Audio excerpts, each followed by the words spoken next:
नमस्कार दोस्तों, वितर्क एजुकेशन हब में आपका एक बार फिर से स्वागत। पिछले वीडियो में हमने भूगोल का जो हम अलग-अलग वीडियो बनाए गए इसमें, उस वीडियो में हमने मध्य भारत और जो पश्चिमी घाट है, उसके आसपास की जो भी महत्वपूर्ण चोटियाँ हैं, दक्षिण भारत की महत्वपूर्ण चोटियाँ, ऊँची चोटियाँ कौन-कौन सी उसके बारे में बात करी थी।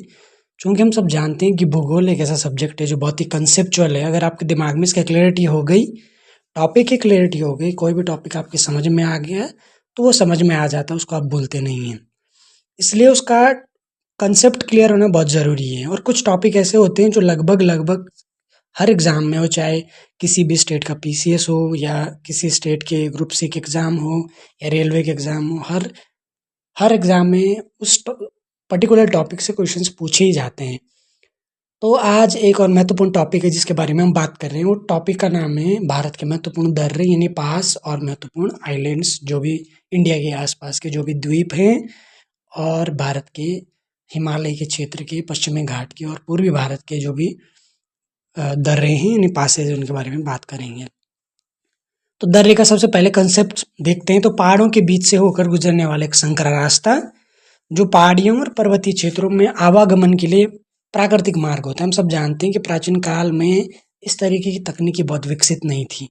तो अगर दो देशों के बीच में ट्रेड होता था या आवागमन जो होता था, जैसे आपको भारत से तिब्बत जाना है, भारत से चीन जाना है, भारत से मध्य पूर्व किसी देश में जाना है, तो इसका एक ही तरीका होता था, या तो आप समुद्र से होकर के जाओ। अब चूंकि समुद्र से और बहुत लंबा पड़ता था, तो आप क्या करते थे, इन्हीं दर्रों से, जो कि पहाड़ों के बीच से होकर के जाने वाले संकरे रास्ते थे, इन्हीं से होकर के आप गुजरते थे। तो ये पहाड़ियों और पर्वतीय क्षेत्रों में आवागमन के लिए प्राकृतिक मार्ग होते थे। पूरे इतिहास में व्यापार, युद्ध और मानव एवं पशु प्रवास दोनों में इन पासेस ने, इन दर्रों ने महत्वपूर्ण भूमिका निभाई। भारत के हिमालय क्षेत्र और पश्चिमी घाट में बहुत सारे दर्रे, जिनको हम एक-एक करके देखेंगे। मैंने क्या करा, एक लिस्ट बना रखी है दर्रों की, कि कौन सा दर्रा कहाँ है, उसकी स्थिति कहाँ है, मतलब कहाँ पर वो स्थित है और किन के बीच में वो कनेक्टिविटी, संपर्क बना रहा। तो सबसे पहले दर्रे से शुरू करते हैं। पहला है काराकोरम। काराकोरम जो कि भारत की जो यूनियन टेरिटरी है लद्दाख, उसमें स्थित है। ये लद्दाख के लेह को यारकन जो कि चाइना में पड़ता है, उन दोनों के बीच को कनेक्ट करता है। दूसरा दर्रा बुर्जिल दर्रा। बुर्जिल दर्रा जम्मू कश्मीर में स्थित है। ये श्रीनगर और गिलगिट के बीच का जो रास्ता है, श्रीनगर और गिलगिट को आपस में जोड़ता है। एक और महत्वपूर्ण दर्रा है जोजिला, ये भी लद्दाख में स्थित है। ये श्रीनगर और लेह को आपस में जोड़ता है। और बनिहाल दर्रा, ये जम्मू कश्मीर का जो डोडा जिला है उसमें स्थित है, लेकिन जम्मू को कश्मीर घाटी से जोड़ता है। यानी जम्मू को कश्मीर से जोड़ने वाले दर्रे का नाम क्या है, बनिहाल दर्रा। इंपॉर्टेंट पॉइंट, जम्मू को कश्मीर से जोड़ने वाला दर्रा बनिहाल दर्रा। जबकि जोजिला दर्रा लद्दाख में स्थित है, श्रीनगर को लेह से जोड़ता है। बुर्जिल जो दर्रा है वो भी जम्मू कश्मीर में है, लेकिन श्रीनगर को गिलगिट में जोड़ता है। जबकि काराकोरम तो हम समझते हैं सबसे ऊपर है, ये लेह को यारकन में, जो कि चाइना में पड़ता है, उसको जोड़ता है। अगला पांचवा दर्रा है शिपकिला दर्रा, हिमाचल प्रदेश में। ये हिमाचल प्रदेश को तिब्बत से जोड़ता है। फिर बारालाचा है, ये हिमाचल प्रदेश को मंडी के लेह से जोड़ता है, यानी मंडी को लेह से जोड़ता है। मंडी जो कि हिमाचल प्रदेश में, लेह जो कि लद्दाख में, इन दोनों के बीच का दर्रा है बारालाचा। अगला है थांगला दर्रा, ये लद्दाख में पड़ता है, लद्दाख को हिमाचल प्रदेश से। एक और महत्वपूर्ण दर्रा है माणा, या इसको चिरबिटिया या डुंगरीला भी बोलते कभी कभी। ये उत्तराखंड में पड़ता है। उत्तराखंड को ये तिब्बत से जोड़ता है माणा। माणा वही जहाँ पर अभी हाल ही में जो अंतिम गांव था उसको प्रथम गांव का दर्जा दिया गया, ये वही माणा है। वहाँ पर एक दर्रा है जिसका नाम है माणा दर्रा है। चिरबिटिया डुंगरीला दर्रा, ये उत्तराखंड को तिब्बत से कनेक्ट करने वाला था। अगला महत्वपूर्ण है लिपुलेख दर्रा, ये भी उत्तराखंड में पड़ता है और पिथौरागढ़ जनपद में है। ये पिथौरागढ़ को तिब्बत से जोड़ता है। हम सब जानते हैं कि उत्तराखंड में एक महत्वपूर्ण यात्रा होती है जिसको बोलते हैं कैलाश मानसरोवर यात्रा, जो कि उत्तराखंड के पिथौरागढ़ से होते हुए तिब्बत तक जाती है। ये यात्रा इसी लिपुलेख दर्रे से होकर के गुजरती है। अगला दर्रा है नाथुला दर्रा। नाथुला दर्रा सिक्किम में पड़ता है, सिक्किम को तिब्बत से जोड़ता है। और एक महत्वपूर्ण है जेलेपला। ला का मतलब पास ही होता है, वैसे पास मतलब दर्रा, यानी जेलेब दर्रा। ये भी सिक्किम में, नाथुला भी सिक्किम में, जेलेब भी सिक्किम में। नाथुला सिक्किम को तिब्बत से जोड़ता है और जेलेब भी पूर्वी सिक्किम को जोड़ता है, ल्हासा में, जो कि तिब्बत में ही पड़ता है। अगला दर्रा है बोमडीला, ये अरुणाचल प्रदेश में, ये अरुणाचल प्रदेश को असम से जोड़ता है। और एक यांगयाप पास, ये भी अरुणाचल प्रदेश में। इस पास की खासियत ये कि ब्रह्मपुत्र नदी जब तिब्बत से इंडिया वाले भारत भाग में प्रवेश करती है, तो इसी दर्रे से होकर के भारत में प्रवेश करती है। क्या इस दर्रे का नाम? इसका नाम है यांग याप दर्रा। कभी प्रश्न है कि ब्रह्मपुत्र नदी कौन से दर्रे से होकर के भारत में प्रवेश करती है, तो वो दर्रा है यांग याप दर्रा।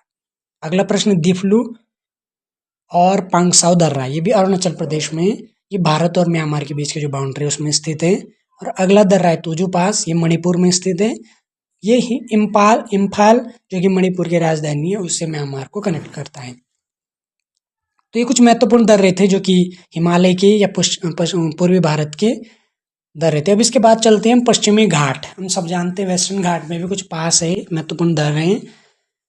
तो पश्चिमी घाट हम सब जानते हैं भारत के ऊपर उत्तरी भाग से लेकर दक्षिण में जो दक्षिण पश्चिम समुद्र तट है उसके समानांतर फैला हुआ लगभग 1600 किलोमीटर लंबे पर्वत श्रृंखला है, जिसको अलग अलग राज्यों में अलग अलग नाम से जानते हैं। आप चित्र में देख भी सकते हैं यहाँ पर, ये केरला हो गया, ये पूरा वाला जो ग्रीन वाला एरिया है पश्चिमी घाट का वेस्टर्न घाट की बाउंड्री है, वेस्टर्न घाट का हिस्सा है, जिसमें तमिलनाडु हो गया, आपका केरल हो गया, महाराष्ट्र का कुछ हिस्सा हो गया और कर्नाटक हो गया, गोवा है, ये सारा पश्चिमी घाट का हिस्सा है। तो इसमें भी कुछ महत्वपूर्ण दर्रे, जैसे पहला है थाल घाट, महाराष्ट्र में स्थित है, जो मुंबई, नागपुर और कोलकाता के बीच सड़क और रेल संपर्क को आपस में जोड़ता है।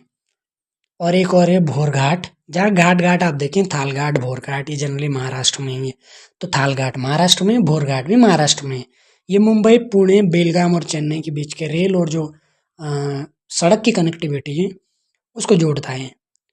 एक और महत्वपूर्ण है पालघाट दर्रा। ये भी कभी प्रश्न है कि पालघाट दर्रा कहाँ है, तो ये ध्यान रखना, ही हिमालयन रीजन या पूर्वी हिमालय में नहीं है, ये पश्चिमी। तो पालघाट है पहाड़ी दर्रा है जो कि पश्चिमी घाट और केरल के बीच में। ये दर्रा है दक्षिण भारत के दो महत्वपूर्ण शहर, एक है कोच्चि और दूसरा है चेन्नई, इनको आपस में कनेक्ट करता है। यानी चेन्नई और कोच्चि को कनेक्ट करने वाले पास का नाम है पालघाट, जो कि कहाँ पड़ता है? पश्चिमी घाट में। ये नीलगिरी और अन्नामलाई पहाड़ियों के बीच में स्थित है, उत्तर और दक्षिण के हिसाब से। कुछ और महत्वपूर्ण दर्रे जैसे चांगला दर्रा, ये लद्दाख में, बुमला दर्रा अरुणाचल प्रदेश में, रोहतांग पास हिमाचल प्रदेश में, नीति दर्रा भी उत्तराखंड में। एक और महत्वपूर्ण है मुलिंगला दर्रा, ये गंगोत्री में, जो कि एक मौसमी दर्रा है, सर्दियों में बर्फ पड़ने पर अक्सर बंद रहता है। तो ये एक हमने दर्रों के बारे में पढ़ा। फिर आगे हम देखते हैं इन दर्रों का आप एक बार थोड़े से बार रिवाइज करें, तभी याद हो सकते हैं। जैसे तुजू पास मणिपुर, दिफलू और पांगसाउ अरुणाचल प्रदेश, बोमडिला अरुणाचल प्रदेश, जेलेपला सिक्किम, नाथुला सिक्किम, लिपुलेख उत्तराखंड। इस तरीके से बाकी जो घाट वाले पश्चिमी घाट में पड़ते हैं। आगे चलते हैं तो है द्वीप, आइलैंड्स की बात करें तो भारतीय उपमहाद्वीप में दो मुख्य क्षेत्रों में आइलैंड्स हैं, यानी दो मुख्य भागों में द्वीप हैं। एक है जो प्रायद्वीप भारत के पश्चिम में, एक दूसरा है प्रायद्वीप भारत के पूर्व में। पूर्व में बंगाल की खाड़ी के द्वीप, यानी बे ऑफ बंगाल के आसपास के जितने द्वीप हैं उनकी बात करें तो बंगाल की खाड़ी के द्वीप में सबसे इंपॉर्टेंट जो सबसे महत्वपूर्ण द्वीप है वह अंडमान और निकोबार द्वीप समूह। अंडमान द्वीप समूह 10 डिग्री चैनल द्वारा, यानी 10 डिग्री चैनल द्वारा निकोबार द्वीप समूह से अलग होता है।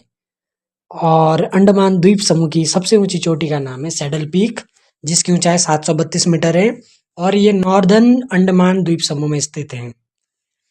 निकोबार द्वीप समूह की सबसे ऊंची चोटी का नाम है माउंट थूलियर, 642 मीटर ऊंची, और ये ग्रेट निकोबार आइलैंड में स्थित है। अंडमान और निकोबार द्वीप समूह में करीब 836 द्वीप है, यानी अंडमान और निकोबार नाम दो है लेकिन आइलैंड इसमें कम से कम 836 है। हालांकि सारे आइलैंड्स में लोग नहीं रहते हैं, कुछ आइलैंड ऐसे भी है जो बिल्कुल निर्जन है, यानी उसमें कोई नहीं रहता, लेकिन द्वीप है। आगे देखें तो बैरन द्वीप अंडमान सागर में पोर्ट ब्लेयर से 135 किलोमीटर उत्तर पश्चिम में स्थित है और ये दक्षिण एशिया का एकमात्र सक्रिय ज्वालामुखी है। दक्षिण एशिया के एकमात्र सक्रिय ज्वालामुखी है बैरन आइलैंड। इसके बाद है नारकोंडम द्वीप, ये भी अंडमान सागर में स्थित है, जो कि एक सुप्त यानी डोरमेंट ज्वालामुखी है, जो काफी टाइम से मतलब उसमें कोई इरप्शन नहीं हुआ है। तो नारकोंडम द्वीप अंडमान सागर में स्थित एक सुप्त ज्वालामुखी है। अंडमान द्वीप समूह का निर्माण अराकान योमा के विस्तार से हुआ है और इस द्वीप की जो प्रमुख चट्टान है उसमें चूना पत्थर है, बलुआ पत्थर है और शैल है। इसमें चित्र में आप देख भी सकते हैं कि अंडमान और निकोबार जो कि बे ऑफ बंगाल के एकदम राइट की तरफ है और उसमें अलग अलग छोटे छोटे बहुत सारे 800 850 से भी ज़्यादा द्वीप हैं। इसके बाद ये जो उपमहाद्वीप, भारतीय उपमहाद्वीप का पश्चिम वाला इलाका है वह अरब सागर। अरब सागर का सबसे इंपॉर्टेंट द्वीप है वह है लक्षद्वीप। 32 वर्ग किलोमीटर क्षेत्र में फैला हुआ है, भारत का सबसे छोटा केंद्र शासित प्रदेश है लक्षद्वीप। इसमें है टोटल 36 द्वीप, यानी 36 आइलैंड है इसमें। और इस केंद्र शासित प्रदेश में केवल एक जिला है, 12 प्रवाल मूलक यानी एटॉल है, 3 रीफ है और 5 जलमग्न तट और 10 ऐसे द्वीप शामिल है जहां कोई भी लोग नहीं रहते हैं। यानी 36 में से 10 लक्षद्वीप के 36 द्वीपों में से 10 द्वीप ऐसे इनमें जिनमें कोई नहीं रहता है। सभी द्वीप केरल के तटीय शहर कोच्चि से लगभग 220 से 440 किलोमीटर दूर अरब सागर में स्थित हैं। पहले इसका जो नाम था वो था लकादीप, मिनिकॉय और अमीनी द्वीप। फिर 1973 में इसका नाम बदल दिया गया और लकादीप, मिनिकॉय और अमीनी द्वीप से इसका नाम कर दिया लक्षद्वीप। लक्षद्वीप अब आगे देखें तो लक्षद्वीप का जो सबसे उत्तरी हिस्सा है वह अमीनी द्वीप और दक्षिणी हिस्सा है मिनिकॉय। मिनिकॉय पूरे द्वीप से 9 डिग्री जो चैनल है उससे अलग होता है। और मिनिकॉय लक्षद्वीप का दूसरा सबसे बड़ा द्वीप है, इसकी राजधानी है जो लक्षद्वीप उसकी राजधानी कवराती है। और इसका सबसे बड़ा जो आइलैंड है उसका नाम है एंड्रोट, जो कि 4.90 स्क्वायर किलोमीटर जिसका क्षेत्रफल है। आप इसमें देख भी सकते हैं ये अरेबियन सी है। अरेबियन सी में छोटे छोटे बहुत सारे आइलैंड बने हुए हैं और इन्हीं छोटे छोटे आइलैंड्स का समूह है लक्षद्वीप। आगे देखिए कुछ और महत्वपूर्ण द्वीप हैं, जैसे पीरम द्वीप खंबात की खाड़ी में है, बूचर और करंजा क्रॉस ये मुंबई में है, अंजदेवा गोवा के पास, वाइपिन द्वीप कोच्चि के पास है। इसके अलावा एक और महत्वपूर्ण है जिसको बोलते हैं सरक्रिक। सरक्रिक है कच्छ क्षेत्र के, जिसको कच्छ का रण बोलते हैं, उस क्षेत्र में 96 किलोमीटर लंबा ज्वार का मुहाना है और ये भारत और पाकिस्तान की सीमा पर स्थित है। और थोड़ा बहुत पहले ये, अभी तो इसकी स्थिति का स्पष्ट नहीं, हालांकि ये थोड़ा सा डिस्प्यूटेड एरिया था, गुजरात के कच्छ के रण के आसपास वाला है। तो ये थे आज हमने पासीज के बारे में, यानी दर्रों के बारे में, हिमालय क्षेत्र के दर्रे और पश्चिमी घाट के दर्रे, पूर्वी भारत के दर्रों के बारे में बात करी। इसके अलावा आइलैंड्स, बंगाल की खाड़ी के आइलैंड और अरब सागर में स्थित लक्षद्वीप आइलैंड के कौन कौन से पार्ट है, इसमें टोटल कितने आइलैंड हैं, इनके बारे में बात करें। और इससे रिलेटेड और आगे का जो पार्ट होगा भूगोल का, इस जो सीक्वेंस है हमारा आगे बना रहेगा। तो आज के लिए इतना बहुत है, बाकी अगले वीडियो में किसी और दिन चर्चा करेंगे। तब तक के लिए बहुत बहुत धन्यवाद।